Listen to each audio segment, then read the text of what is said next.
আসসালামু আলাইকুম everyone, welcome to my another Cox's বাজার ব্লগ, যেখানে আমি একবারে কক্সেস বাজারে টোটাল আমি 3 দিনের মধ্যে কোথায় কোথায় ঘুরতে গিয়েছি এটা তুলে ধরবো। দুদিনেরটা এখানে তুলে ধরবো, আর বাকিগুলো অলরেডি তুলে ধরেছি। বাকি যে ভিডিওসগুলো আছে কক্সেস বাজারে আমি ওটা লিঙ্কে দিয়ে দিব। অ্যান্ড এখানে আমি ঢং করছি নানি বিচে। আমরা পাথর মানে মেইনলি হচ্ছে পাথর দেখতে গিয়েছিলাম। ওখানে এত বড় বড় পাথর দেখে আমি অনেক এক্সাইটেড ছিলাম। অ্যান্ড দূরে ছিল পাহাড়, অ্যান্ড অনেক সুন্দর ছিল সব কিছু। অ্যান্ড খুবই ভালো লেগেছে, বাতাসটা ছিল, মিষ্টি রোদ ছিল। শীতের টাইমে যাওয়াটা এর জন্যই বেস্ট। ডিসেম্বরের টাইমে আসলে মজাই আলাদা যাওয়াটা কক্সেস বাজারে। তারপর আমি এই পাথর দেখতে দেখতে দেখতে দেখতে একদম মুগ্ধ অবস্থা। অ্যাজ ইউজুয়াল আমার এটা যেহেতু ফার্স্ট টাইম ছিল, তো আমার খুবই এক্সাইটমেন্ট ছিল সব সময়, অল টাইম আমি খুব এক্সাইটেড ছিলাম। তারপরে আমি আবার পাহাড় এই সাইডটা শিফাকে ক্যাপচার করতে বলেছি। শিফা আমার ছোটো বোন, ওকে ক্যাপচার করতে বলেছি, ও ক্যাপচার করেছে। দেখলাম সুন্দরী। আমরা যে যাচ্ছিলাম টমটম দিয়ে, ওটাকে টমটম বলে, আমি টমটম বলি, বাকি কারা কী বলে আমি জানি না। আমরা হোটেলের দিকে গিয়ে তারপর আমরা ফ্রেশ হয়ে রেডি হয়ে হিমছড়ির দিকে রওনা দিয়েছি। তো ওইখানে যাওয়ার সময় যেই বিচটা পড়েছে, আমি ওই সাইডটাতে পুরোই খালি ছিল। আমার খুবই ভালো লাগছিল। টমটমে আমরা যাচ্ছিলাম, অ্যান্ড অনেক বেশি মজা লাগছিল। আর এত বড় বড় কি বলে এটাকে আমি জানি না, বাঁধ মেবি বলে, এগুলো আটকানোর জন্য, পানি আটকানোর জন্য। মানে এই সাইডটা কেউ যায় না সহজে, 1-2 জন মানুষ ছাড়া আমি কাউকে দেখিনি। আর হিমছড়িতে সবাই উঠছিল, সিঁড়ি বেয়ে বেয়ে উঠছিল পাহাড় দেখার জন্য। আরও দূরে দূরে গিয়েছে সবাই, কিন্তু আমি পার্সোনালি আমি 2 না 3টা সিঁড়ির মতো উঠেছি।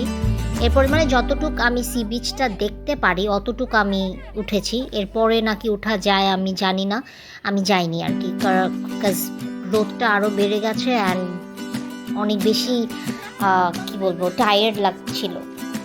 সো আমি এই সাইডটা দেখে খুবই ভালো লেগেছে। ওই যে 1-2 জন মানুষ দেখা যায়। সি বিচের সাইডগুলো পুরো নীল, একদম নীল লাগছিল দূর থেকে, একদম ফ্রেশ অ্যান্ড মানে রিফ্রেশিং, অনেক রিফ্রেশিং ছিল।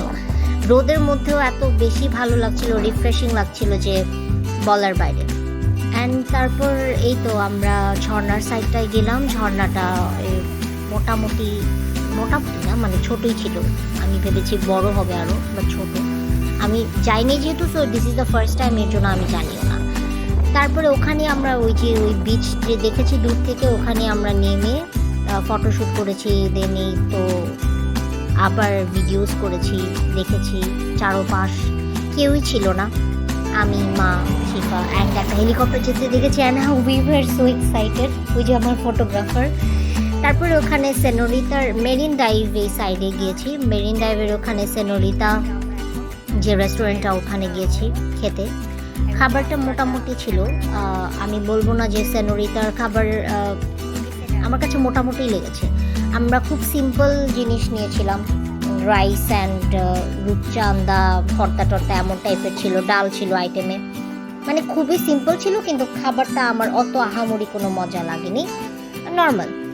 আবার অখাদ্যর মতো কিছু ছিল না, ভালোই ছিল।